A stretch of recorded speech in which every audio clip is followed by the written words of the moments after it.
Yeah, he's like, oh no, I got the wrong Standing Ghost. I was like, I like both franchises, so it's like it don't. You didn't know that the Ghostbusters are. And I didn't know it was gonna be. She told me this morning about it. I was gonna have him. Well, they must be in Nirvana at this point. Doesn't want to be adopted. You know, it's funny. My dad would always watch these movies during Christmas time, vacation all the time. So it's like seeing this. It's like I just like dad was with us today to see the car. Oh, yeah. Oh, so he's still around? Yeah, so yeah, Good. yeah. He's just working. He's just working today. Okay. I took off for it for my birthday Monday. Yeah, absolutely. You deserve it, yeah. And a big one. Yeah. Yeah. See, when I turned 29, I started to tell people, I said, how old are you? I'm in my 30th year. And then I did it at 39 and 49 and 59. You understand why? Because it makes it easier, you know. So, and so you get used to getting to what, at 30. You know, I'm trying to 80 last year, so my 79th year, I started to say, I'm in my 80th year. What are you 80? Dude. We play that one drive You do? with the kids. Yeah, absolutely. It sets a good tone. Do you have Aunt Edna on the top?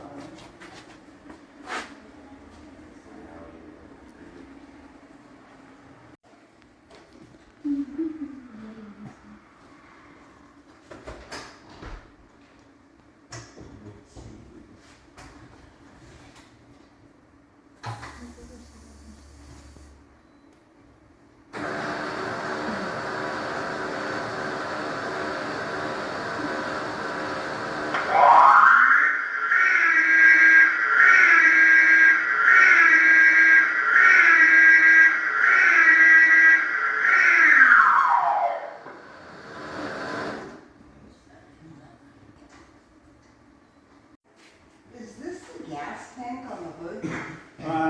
In the DeLorean? No. Oh, okay. That is actually part of a prop. So that is not a functioning gas tank. But when they designed this car, remember what Lou said from the car dealership. If you hate it now, wait till you drive it. So this was a 1981 Ford Learned, and they wanted to make it the weirdest, most unusual, ugliest car conceivable.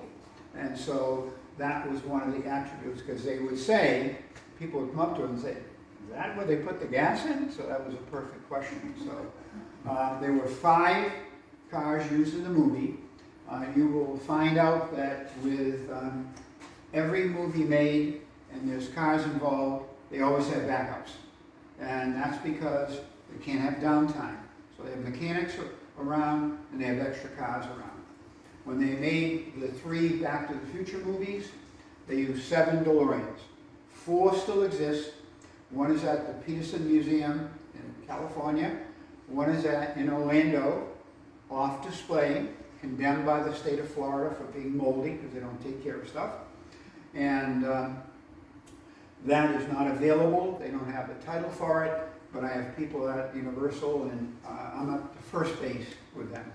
And there are only 2 DeLoreans from the movies that are in private hands, and you're going to see both of them today, because I own both. In 1981, they were a very expensive car. A brand new Corvette in 1981 was around $18,500. The price tag on a regular DeLorean, not a time machine, not a gold-plated one, was $26,100. So the first one I ever saw was at a dealership across the street from where I was working at the time.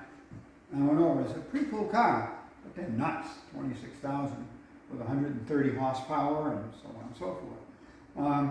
But John DeLorean was a dreamer. And initially there was a lot of positive vibe. People were paying $10,000 over a sticker because it was new. So American Express in 1980 put out a catalog, and they say, how about a 24 karat gold plated DeLorean? We're only going to make 100 of them, so you better hurry up and get your order in. So that, by the way, was $85,000 in 1981 money. Wow. Okay? So they were only going to make 100. How many they sold? 2. Okay? And both people who got it had a little surprise. They couldn't get insurance because there was no replacing the parts because it cost DeLorean $91,000 to make them. This gold was very high. There were 8 panels that were dipped in gold, and so the two people who had them drove them for a little while without insurance, and both of those are in museums. This car was the last DeLorean ever built, and it was after the company went out of business. Who can tell me where the DeLoreans were made? Okay. So, I don't want to get this wrong, but Ireland? Northern Ireland, Yep. right outside of Belfast, okay? In a little town called Dunmurry. My bride and I were on a cruise, and we and we went to Belfast. We hired an Irishman to drive us around. Belfast is a very interesting city. It's where the troubled times were, because the Catholics and the Protestants were killing each other. And so we're driving back, and my little pea brain was on cruise vacation mode, and I said to the driver, I said, hey, I said, weren't the DeLoreans built around here? And he said, oh, you shouldn't be, man. He said, we just went by the street. And I went, oh, can you drive us there? He said, they're paying me by the hour. He said, I'll drive you to New York. So we turned around. It's now a Bombardier factory, and but they still have the test track, and every year employees come and they bring cars and so on and so forth. So I saw where my babies were born. So when the company folded, it was bought for like 1/10 of a penny on a dollar by a company called Big Lots. And they were located in Cleveland, and they shipped all the existing stock, and they found the 8 panels, so 24 karat gold panels, and they decided they would make one more DeLorean. So this car was the third gold-plated one, and the very last DeLorean ever made. It's never been registered. It has, I would ask a few of you what your odometers are reading, and I could assure you, unless you have a brand new car that you picked up last week, this car has less mileage. It has 660 miles on it. So, never been registered and never will. Part of that is because I don't want to pay the sales tax. And number 2, it's got the original tires, and I don't want to take it on the highway, et cetera, et cetera. But, so that's my Gold Beauty. It was tan interior, which is absolutely no other cars had tan interior. Most of the interiors, the early ones were black, and then they went to silver. So, but unless you have any more questions about this barn, we have 4 more barns to do. The movie vehicle did not do. This one works. So I'll be making mention of the fact that in 1984, when the movie was produced, there was no such thing as CGI. Who can tell me what CGI means? Computer-generated imaging. That's right, computer-generated imagery. Didn't have that. Okay, they had a blue screen and they had editing. So when you see something happen, it generally happens. So when that Volkswagen bus hits that little kiosk at the Twin Pines Mall, it did. There was no editing that. The Lone Pine Mall? And it became the Lone Pine Mall, that's right. So, but as I just said, this does something that the actual movie car does not do. When they were here to film Expedition Back to the Future, they saw this and they said, can we borrow it? And I said, well, what do you mean borrow it? We want to take it out to California and we want to put it in Twin Pines Mall because they were going to film scenes from there, for those of you who have seen that. And I said, well, it doesn't work. And he said, we don't want it to work. We want it to work. So they literally spent $30,000, put the ramps in, the winches in, so we can actually put the car in it. And as you're looking into one of the DeLoreans, you will see that we don't flux around. I don't think I've said that for a while. All right, here we go. All right, so the drill is the same. Walk around for 4 to 5 minutes and take all the pictures you want. By the way, when Christopher Lloyd walked in here on October 20th, 2020, he literally walked in the room and the first words out of his mouth, unscripted, were, "Great Scott!" And he walked over and went, this is scary. And then Josh Gates was there, Josh Gates being a host for the expedition Back to the Future, said, he looked at me, he said, are they gonna make me part of their collection? And Josh said, you're already part of their collection. So if you want to see a little bit about that, like I said, we're gonna send you the links. But when they were here, I took some pictures. They're on the right-hand side. On the left-hand side was when some of the stars were here on the pictures. But so 4 minutes, look around. The bathroom is right in there. It's a pocket door, so you can slide the door shut, and there's a light on the inside. So look around, enjoy. If you're very observant and you look at the time circuits, you will see, folks, that I set the time circuit up for your arrival today. So Manure in yeah, there. You couldn't get the manure. yeah. Good. It's funny, the white wall tires on. That is Doc's Packard. I have a plethora of documentation. In 1949, it was the most expensive Packard. They had power windows, power seats. The hood weighs 400 pounds. Oh, wow. When you heft it, you heft it. Yeah. So, and they come up one half the time. So we're pretty happy. It runs like a dream. In fact, isn't that the one we had in Beverly when you ran into us? Yeah. Yep. That was the car we brought up to the Endicott College. They had a Concours d'Elegance, which is a fancy name for a car. Okay. And right behind Shelley is the Hero car from Back to the Future 3. That is actually a dune buggy. If you remember Part 3, for those of you who've seen it, he gets chased by the Indians and so on and so forth. We've actually found sand in it when we were doing part of our restoration. And it runs well. When you came up here, you had to cross a railroad track. When we did the documentary for it, which I'll make sure you get a copy of, literally we had it down on the railroad tracks. We put it on the tracks where they were filming. The province and Worcester Railroad comes through once a week, I think. Well, I'll be damned. All of a sudden, we go, woo, the train's coming. So we had to back her off, and we had it next to the track, and that train engineer had something to tell his wife when he went home that night. You're not going to believe it, honey, what I saw on the railroad track. So that car, per all of the photos that we took, I said, that car lived 3 lives. It was a hero car from the movie. It was worshipped, okay? After the movie, it was sent to Japan. Spent 2 years in Japan. Japanese loved sci-fi. It was always being protected, always had a guard. Grocery stores, car dealerships, department stores, they had it on display. I have pictures of the people idolizing it. So in '92, it comes back to Universal Studios in California.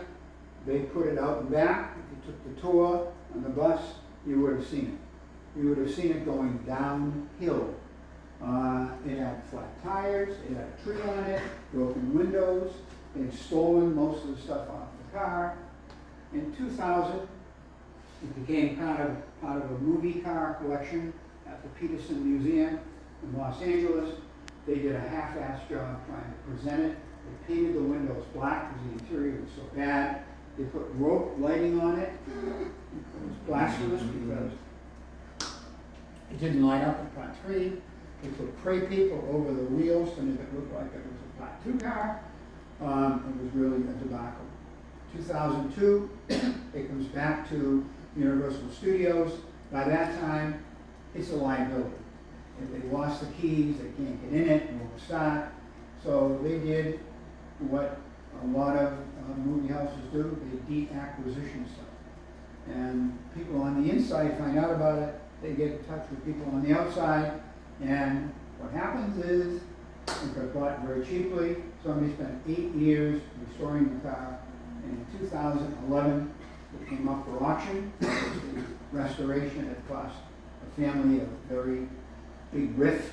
And that's when my son finds out about it and says, Dad, because we have the other DeLorean, and we have a notoriety of paying the most money ever for a DeLorean motor car.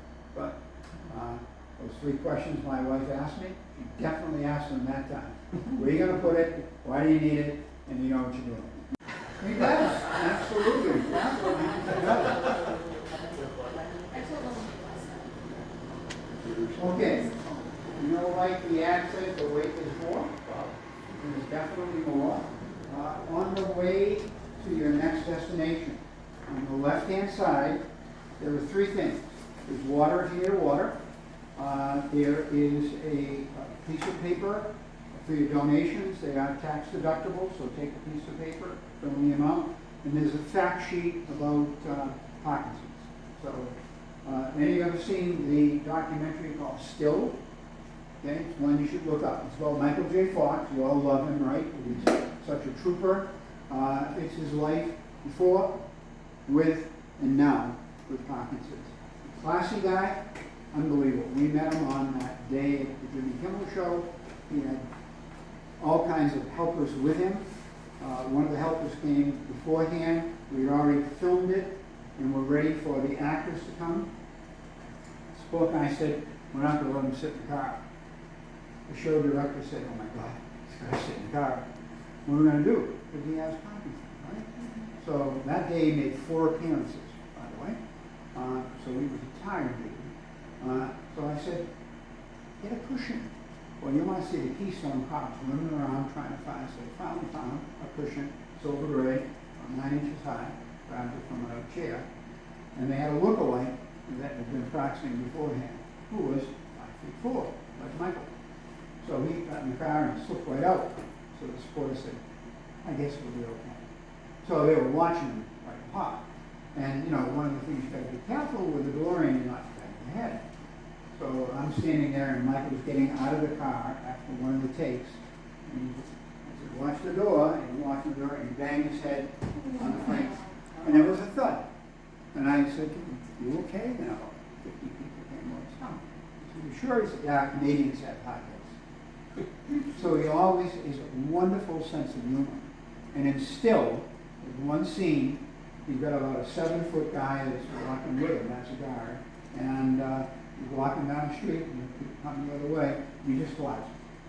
And this woman went, oh my God, are you all right? And he looked up at her, he wiped himself off, and he said, lady, you knocked me off my feet. He's got the best sense of humor. Somebody picked up one of the sheets and it was folded up and it fell on the floor. Anybody? Did you pick one up? Okay, all right, there's one here. And the fact sheets were upside down, sorry about that, so on the way back. Nobody took any water, it's not poison water. So look around, this is your 4 or 5 minutes to orientate yourself. Before I regale you with lies. Stories. Anyway. Little top ready. First debut. Look at the jacket.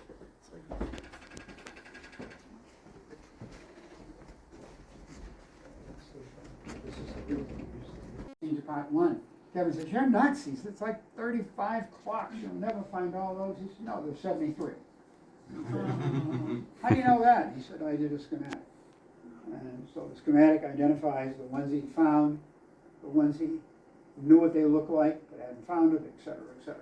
So contacted us, he said, would you be interested in getting together? And so I kind of changed my room around. Without coming here, he said, take pictures and measurements, and he said, I know we can make it fit. And I said, he said, I visualized it in my head. He said, I believe that the bunk bed will extend 3.5 inches beyond the left frame of that door without coming in. Guy's a genius. He's an electronic genius. He builds, what do you call them, entertainment centers for people at the shore in New Jersey. So he does big jobs. But I said to him, I'm a technophobic. I said, he said, don't worry about it. I said, I would have been very happy I would assume you're impressed by what you see. I was, but he said, I want it to work. And I said, dude, that's beyond me. He said, when I get through with it, he said, all you have to do is press a button. Well, we're about 70% finished. So I would like you to be watching the monitors and let's see, and don't stand in front of, perfect. I call that RoboCop up there, because it's going to be shining a spotlight. So, see what we got here. Welcome, friends. I'm Harry Waters Jr. You may know me as Marvin Berry of Marvin Berry and the Starlighters at the Enchantment Under the Sea dance. I would have this wonderful classic Gibson guitar playing, but as you remember, somebody cut their hand trying to get Marty out of the car. So we're going to let it rest and say, welcome to Bill and Patrick Shea's Back to the Future Museum. There's a wondrous supply of informative things that you're going to learn. Hold on. Remember the movie. There's a phone ringing, I think. Hello? Hello? Oh, I guess it wasn't that phone. You're going to find so many amazing things here that it will absolutely blow your mind. You may spin around in time. Oh, hold on. Just a moment. Here. Wow. Hello? Hello? Chuck? Chuck? Yes. No, we're here at Bill and Patrick Shea's museum. Yeah, there's people there about to. Well, you do know a lot of things. From up there, you get to see us down here. Yeah. Okay. I will give them that message. Thank you. Chuck wants to let you all know that this is going to be an amazing journey you're about to take. And like him, you all are Earth Angels, Earth Angels. Will you enjoy the tour? Yes, you will. I want y'all to stay right there, listen, smile, laugh, because y'all are going to see something that Really cooks. Enjoy the tour. I wrote the script. Greetings, I'm Bob Gale, co-creator, co-writer, and co-producer of Back to the Future and its sequels, and I'm here to welcome you to this one-of-a-kind exhibit called Doc's Workshop, Timeless. What you're about to see is an amazing recreation of the opening shot of the first movie, with a mind-blowing attention to detail that blew my socks off and left my jaw dropped on the floor. This is the result of thousands of hours of dedication, more than a little bit of OCD from Tim Manning and my good friends Bill and Patrick Shea. Back in 1985, when we originally did this in one continuous camera take, it took several attempts over most of a full day, with numerous technicians scurrying to and fro during the shot, including one guy off camera who had to heat up the dog food can so the dog food itself would plop right out of that can into the dog food bowl. In between takes, these guys had to reset every single clock. But now, through the miracle of 21st century automation and technology, you're going to experience this as if you were a fly on the wall in Doc's laboratory awaiting the arrival of Marty McFly. So, enjoy your journey back to the future as we now present Doc's Lab, Timeless. Great Scott, I'm late!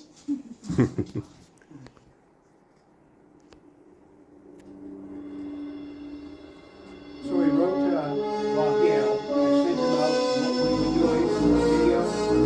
We do an introduction for us. We're going to meet Defense 3 So it was very, very kind of you. So now by a combination of watching monitor and watching what's happening here, this is going to light up from the very beginning of the movie. And I'll do a little narration while we're doing that. So.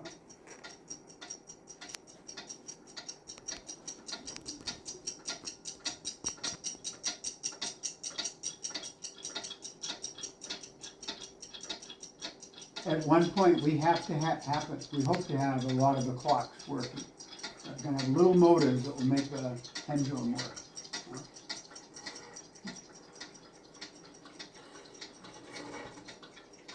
Yeah, the drunk usually works, but he maybe had too much to drink. So that's a Harold Lloyd clock, symbol of. That's a Chapel of Love. Those are all original 1955 vintage clocks. Notice all the detail on the bulletin board.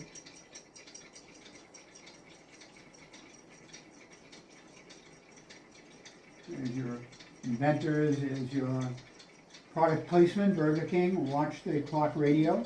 October is inventory time, so right now, Statler Toyota is making the best deals of the year on all 1985 model Toyotas. You won't find a better car at a better That's price. Mr. Coffee. That's Statler Toyota in downtown. There's clock next to it. Clean. The Senate is expected to vote on this today.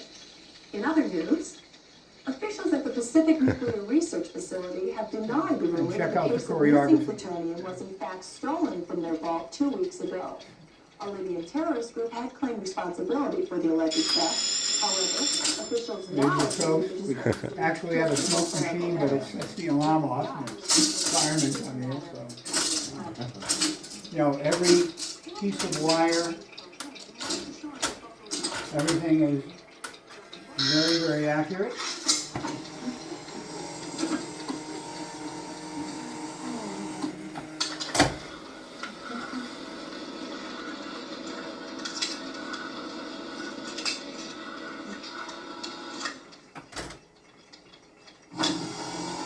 No easy feat.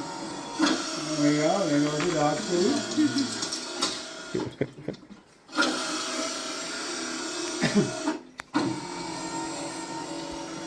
The helper can't do that. There's the dog. Doc, And of course, we have the. hello, anybody home? Hi, come here, boy. We've got the mat and the key underneath the place. Now look at all the detail down below. Disgusting. Right down to the skateboard and the plutonium.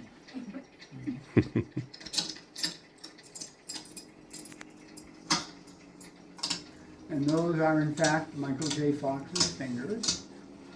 As you may know, for the first 6 weeks of filming, there's somebody else doing it, Eric Stoltz.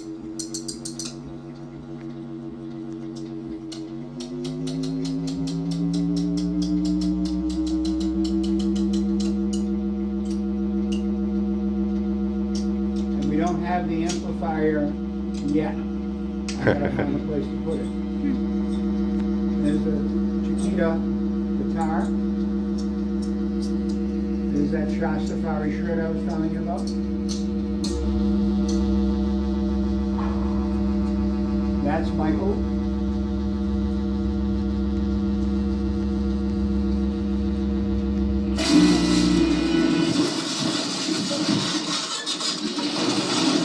And that's not Michael.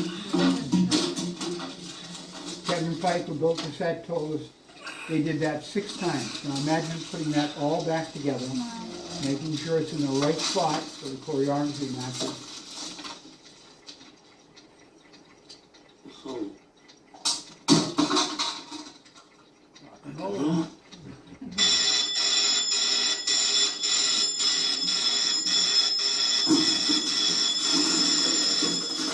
Yo.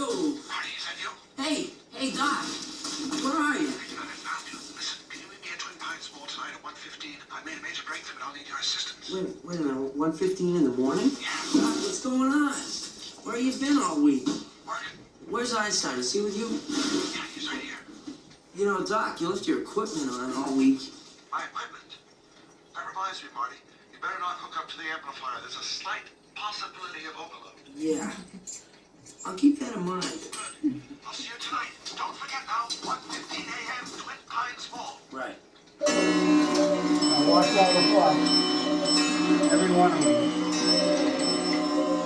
Are those my clocks I hear? Yeah. It's 8 o'clock. Perfect. My experiment worked. They're all exactly 25 minutes slow. Wait a minute, Doc. Are you telling me that it's 8:25? Precisely. Yeah. I'm late for school. If you had the opportunity to look around, it's overpowering because there are so many things here. But if you get the sense, I'm not bragging when I said people have been back here 6 times. There's always something that's changed. mostly additions, but there's always stuff that you're not gonna remember, that you didn't see the first time around. So, so I encourage you to, once again, take advantage of it. Bill has on a facsimile of a Shea Safari shirt. That Shea Safari shirt was worn by Michael J. Fox. Oh, wow. For sure. And one of the reinforcements of knowing it was worn by him are the 2 coffee stains. Because who can tell me when he was filming right there. Part 1, Back to the Future, what else was he doing? Full time working Family Ties, another sitcom. So they picked him up at 5 in the morning. They got him to Family Ties. He worked there till 4 o'clock in the afternoon. Another, wasn't always limousine, sometimes a van from Universal picked him up. They drove him out to the movie set. During that time, he would imbibe coffee. He was drinking a lot of coffee at the time, and other substances to stay awake. And he readily admits to that in the documentary. And they would film till 1 or 2 o'clock in the morning. They'd rush him home. He'd get 3 or 4 hours sleep, start the day over again. So Friday nights were especially late, but when he talks about why do I have Parkinson's, he doesn't know. Nobody knows. Nobody knows why people have it. And but he said, maybe it was because I really burnt myself out and what I did to myself during that time frame, but be that as it may, he's a trooper, this guy. I mean, he just, when you see him, don't feel bad for him, because he doesn't feel bad for himself. I mean, wonderful marriage, wonderful family, raised $2 billion so far, not at the verge of making a cure, but certainly heading in the right direction. So up here I have many, many original movie props. There's 4 types, and I won't spend too much time on it because I could keep you here all day. There's a prototype. That's when they're working it out and they're not sure if it's going to be the final product, and those exist because the people who made the props kept them. Okay. Then they have production made, and that is, for example, the Mattel hoverboard. Those go for at least $150,000. Some have gone for more than that. And you would think, well, how many did they make? Well, actually made 100 of them. So they're not as extremely rare as people think. 100's a small number.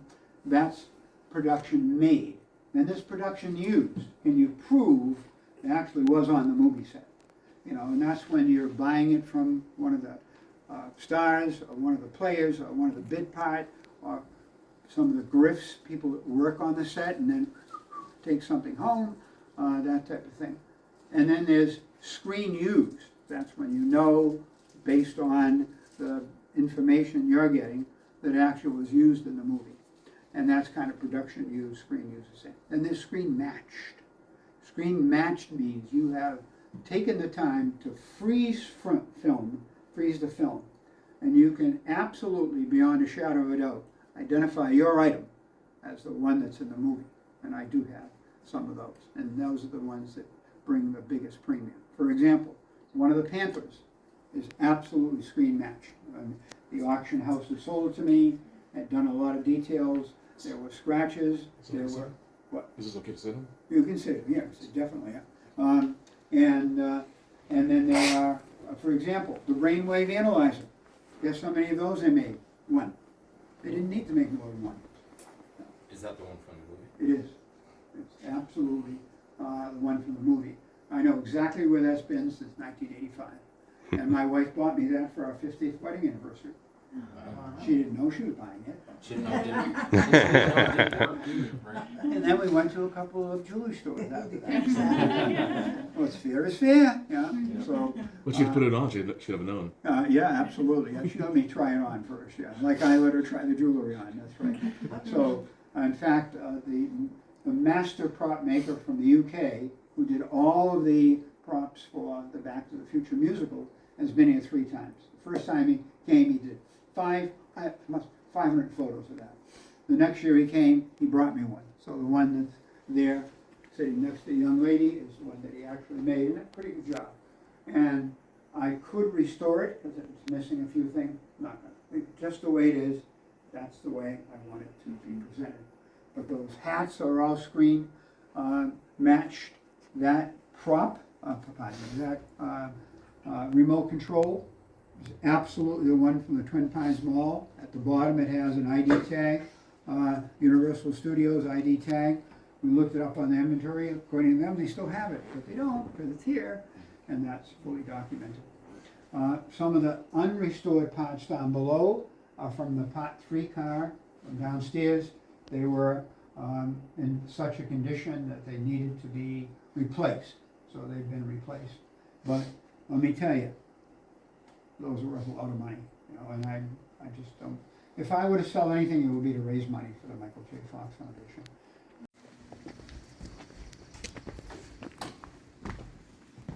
So you gotta look up, look around.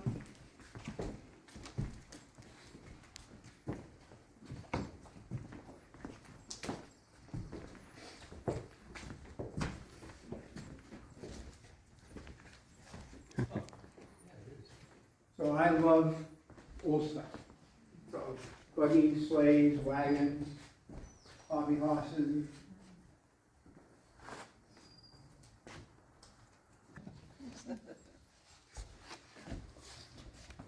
And we redesigned the left-hand wall, but I wanted it to be consistent with the architecture. So we found the right type of lap board. We actually used 100-year-old, I mean it, milk paint to paint the walls. You can see that, you know, most of the beams are the accurate ones, the originals, and then there are some we put in, but they sort of fit in. So it's the way that I wanted it. We replaced the floor. I did concede, so now I allow my daughter to put the car here in the winter. And generally we have another one or two cars put here. So, and here is one of our latest additions. This is an original 1942 Army Jeep. It's a Ford.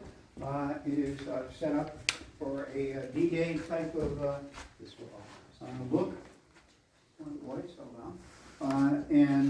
So we take this out for parades and so on and so forth. What are these boxes that I see underneath a lot of the cars? Those are battery tenders.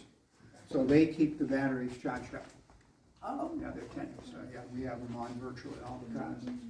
Hey, Bill, Yes. just so you know, we have something different here. What is it? I watched it fall. Okay, is it oil or? Looks like oil, yeah. Yeah, actually, that's from one of the cars that was in here. But, yeah, Oh, we'll I thought actually I put it was. up. Yeah. I thought I saw something fall.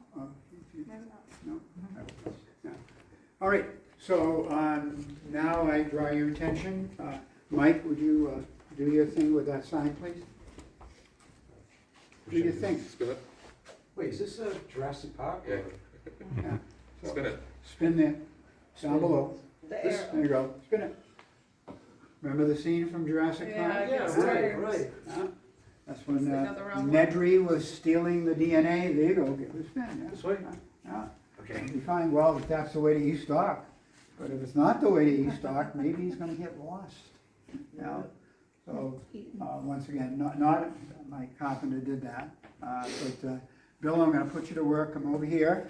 We have to keep this door closed at all times, Yeah. except when we have a tour. So at the count of 3, this is a pocket door, so you're gonna pull it back as far as you can. Doesn't have to go into the wall. Okay. And 1, 2, 3.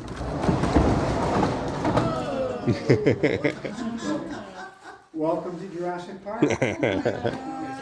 But don't touch the wires over there, 10,000 volts. No.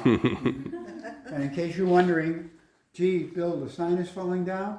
You remember the movie at the end? Yep. The sign is falling down. So come on and look around. These 2 vehicles are tributes. The 2 original cars no longer exist. They, once again, were condemned by the state of Florida to move. And the lights on for it.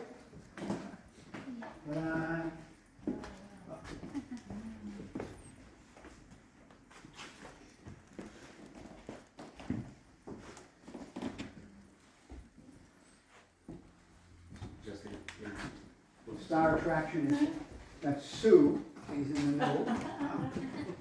That's her name. She was named by the paleontologist that actually found her. They were on a dinosaur hunt in South Dakota. They were there for a week. They found nothing. They were kind of disappointed. They were waiting for the bus to come back. The bus had a flat tire. They had an hour to kill. And so Sue, one of the tourists, wandered off into the hills and stumbled across something which turned out to be the most complete T-Rex ever. It's now in the Chicago, a Chicago museum. And a sculptor made up 3 of these. One is at Disney World, one he kept, and the third one he sold to a guy at an audiovisual store in the 1990s. And that had long since closed. We were set up at the Vietnam Veterans Memorial in Worcester for a car show every year. The show was no longer being held, but every year we would take a couple of cars down. I'm a Vietnam vet, so I put them on the memorial grounds, and we'd raise money to perpetuate the memorial. And a state trooper came up and he said, my grandpa has a T-Rex in his garage. And I said, oh, doesn't everybody? And he said, no, he really does. Well, that afternoon we went and bought it. Salt can, that's right. That, there's the DNA. Nice. Yeah. So you want T-Rex, you want a Brontosaurus, Dilophosaurus. So, all right. So, this is a replica, $75. I think it was $275 actually. You can get them for $15, but they'll work. Anyway, the real one came up for sale. Hammond's Amber Cane. Yeah, and that's a cane, yeah. A couple of them. The real one came off for sale, and I said, that's mine. I was just a big shot. I was going to buy that. And it was at a major auction house, and I know the people. So they assigned a guy from the auction house. They did a 15-minute video of the original, because I'm a player. I'm going to buy that sucker, right? So anyway, having been associated with auction houses for as long as I have, in the old days, you go to an auction, your competition, you look around. Now, you have all the different platforms. You have the computer, you have left bids, you have telephone bids. So it's different. So you don't know. I mean, when I go after a car, if Jay Leno wants that car, I ain't going to get it. If Seinfeld wants that car, I'm not going to get it. So I'm very, very happy with what we've been able to get. So I was determined I was going to buy this. And so, but I said to the guy that I did a telephone bid, I said, wait till it slows down, and then I'll jump in. You're hoping they're out of gas, and you think they got it, and you bang it one more time, and so I'm listening to the bid, and I'm going, well, it slowed down at $250,000. Oh my God. So he said, are you ready? I'm done. No. So, and then it went for $275, and then there's a 25% VIG, which is called an assessment to that. So think about that. So it went for well over $300,000. So I'll settle for my $250 replica for that. And I'm lucky I have what I have, because things are now incredibly valuable. And they are saying, it's a rumor, that they're going to build another Hollywood museum. My Part 3 car has actually been to the Hollywood Museum. We loaned it to them. They made a donation to the Michael J. Fox Foundation. Michael actually thanked us in person via video. And it was supposed to be there for 6 months. It was there for 2.5 years because of COVID. And I could have taken it back, but I wanted people to enjoy it. So I said, as soon as they open up, you can keep another 6 months. And we sent some very significant props out for that. So so this is my Jurassic Park set. So, any questions I can answer? Good. And we've had people from all over the world come here. We have a Norwegian couple, a family. It's been here 3 or 4 times, so they brought me a Norwegian poster, Jurassic Park in Norwegian. we've had two couples get married here. One of them was from Spain. They've been here 4 times. After they brought a justice of the peace. With the dinosaur between them, type of thing? Actually, they were Back to the Future pals. Oh. So we put the DeLorean out in on the lawn. We got married there. And after Kelly is her name, I said, "Want to go for a ride?" So in her wedding gown, you know, jumped in the little DeLorean, off we went. And Brandon said, "Is he going to bring her back?" And Natalie said, "He's got a time machine, you know, so he'll bring her back." Runaway bride.